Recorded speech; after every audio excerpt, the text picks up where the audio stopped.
Kal Halayim La Yahal Bashimi Hawashai Mahasham Nakal Kwadash. Double honors to the apostles, bishops, and elders. Peace, blessing, mercy, and salutation to all the brotherhood out there teaching the truth and sincerity in the name of Yahal Bashimi Hawashai.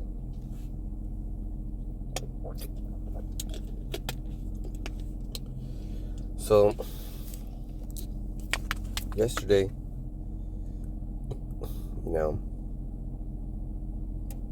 there's always some aggression, pent-up aggression, from the day or from the days before.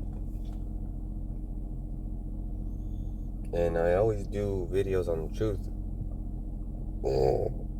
And yesterday the Holy Spirit gave me an idea.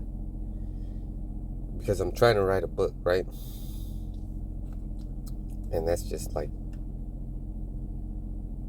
something I want to do. It's going to be about the before and after the truth. But basically, it's going to start when those 3 chariots came, when I called his name for the first time. Like, when I felt the power. So there's 2 big, giant black orbs. Were like you know how gears move? They were going around in circles around each other. And then there was a silver one that Amawan noticed. I didn't notice. So there was 3, and I was like, damn. And that wasn't the first time. That was after. That was when I learned the truth, right? Before, I think I was about 18, and it was, me, my next door neighbor, because me and my next door neighbor right now, we grew up together. I known him since 7th grade, so that's my boy. It was me, him, 2 of our other, so-called brothers, and I don't know if it was some guy named Ricky there, but he might have been there. They're all cool guys, and then we were coming down on the back roads, so there was nothing. The sky was clear, and we passed the tomato cannery plant. It was the summer of that year. It must have been 99 or 00, because that's when I was pulling the most girls I ever pulled. And I looked over the cannery because something caught my eye. I was like, look at that colored light. And everybody looked, and they were like, that's a fucking UFO. It was gigantic. That was a chariot, a beautiful chariot, gigantic. It looked like a spinning top. Like a dreidel almost. And we were mesmerized, and I remember it was 1:18 or 1:13 a.m. We were coming back. My boy, his name is Michael. And he's a Christian, but he's spiritual too. He knows about, what I do. So 1:18, 1:13, we looked and we saw it. We looked at everybody looked at the fucking clock, and then we looked again at the clock, and it was 2:18, and we were like, what the fuck? Because it was just like a blink of an eye. And we realized that we were all snatched up, taken away, or however it was. So maybe some of us got snatched up, maybe some of us were left behind. However it was, we don't remember that part, but we remember a point, like we were missing an hour.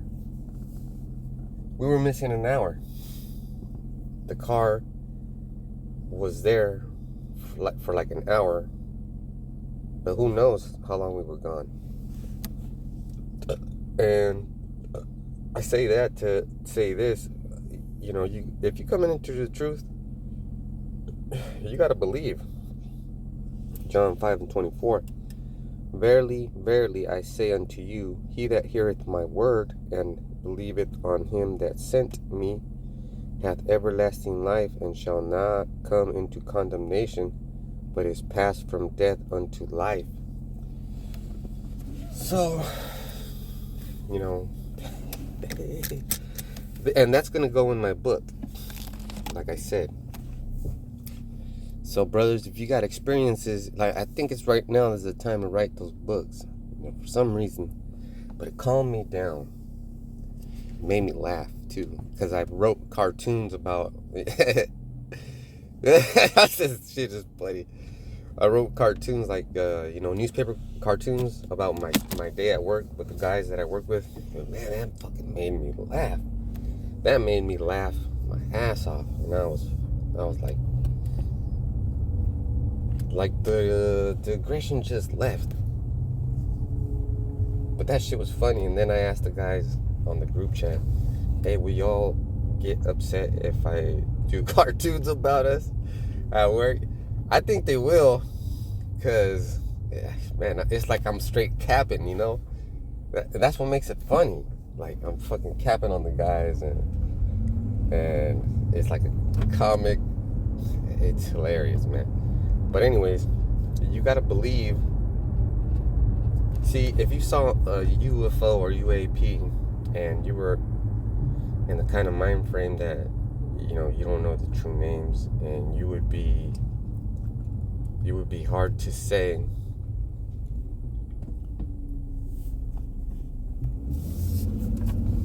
that. It would be hard to say that you know the truth, right? Well, it would be hard for you to say, like, this is true, because you'd always have questions. But the most powerful thing is what you do is when you believe. So when you believe,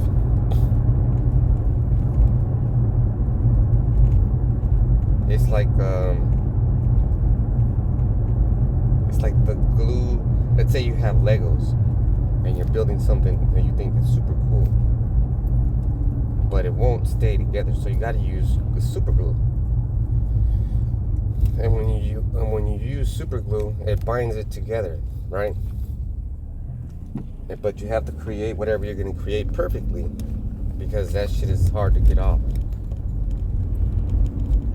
right? So you can't just wash off the spirit. So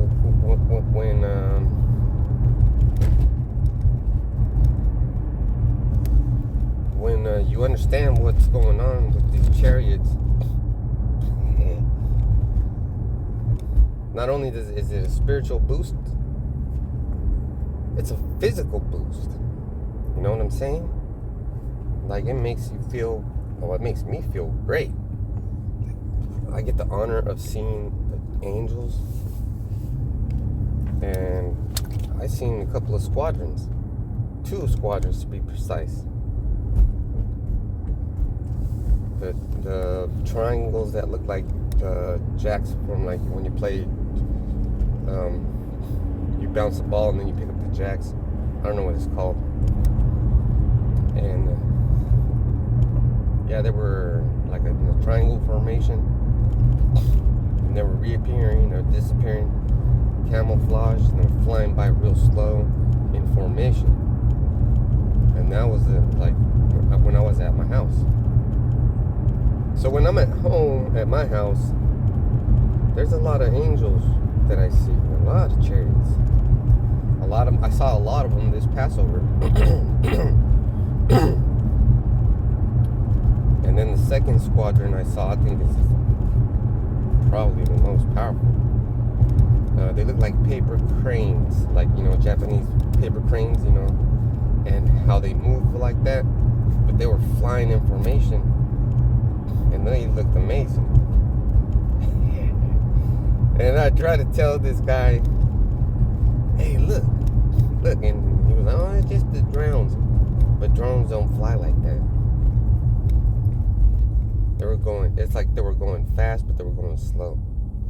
And they were flying in formation. It looked really, really fucking cool. So, this technology is not up to that yet.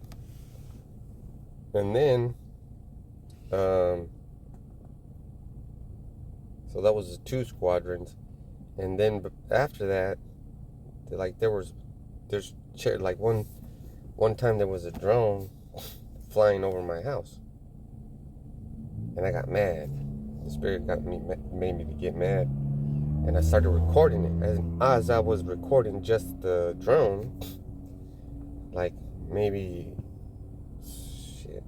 like a big distance away from the drone, up in the heavens, even further than the drone, was a chariot that looked like an egg timer. And it was spinning around and round in circles and gyrating. So it was spinning around in all formation. So that was pretty amazing too. But if you were just to see that, there would be no power in what you were seeing. You'd have to believe it. You have to believe in what they are. So when you believe in what they are, now you got the power. Because knowledge is power, right? So when you believe in stuff like that spiritual, like you believe in the Bible, you're doing all right. But if you don't believe in the Bible,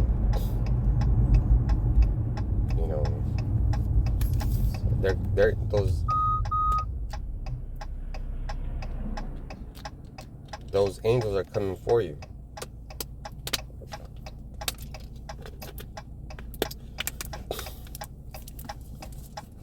And really, it's not up to you to believe. It's up to you to accept that those that believe are telling you the truth.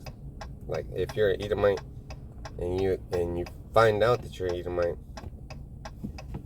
and you will accept it, but you can't accept it because it's not for you. But you're not accepting the truth, you're accepting the consequences. That's the difference.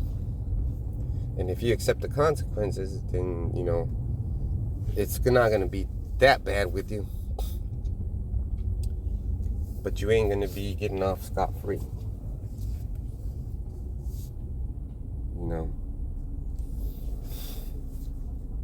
So just keep that in mind. But if you are, it's even worse for you Israelites. So if you're an Israelite and you get told this and you don't believe, they're coming for you too.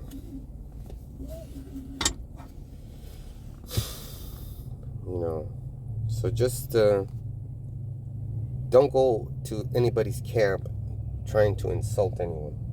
That's the best advice I can give you. I have a feeling that there's going to be an invasion of camps. People are going to try to do their own podcasts and try to, because that's a famous thing right now. So your brothers that camp, be prepared to be harassed, and we're going to learn how to deal with it. But it has to happen because Matthew 24:14, right? So with that, I'm going to say shalom.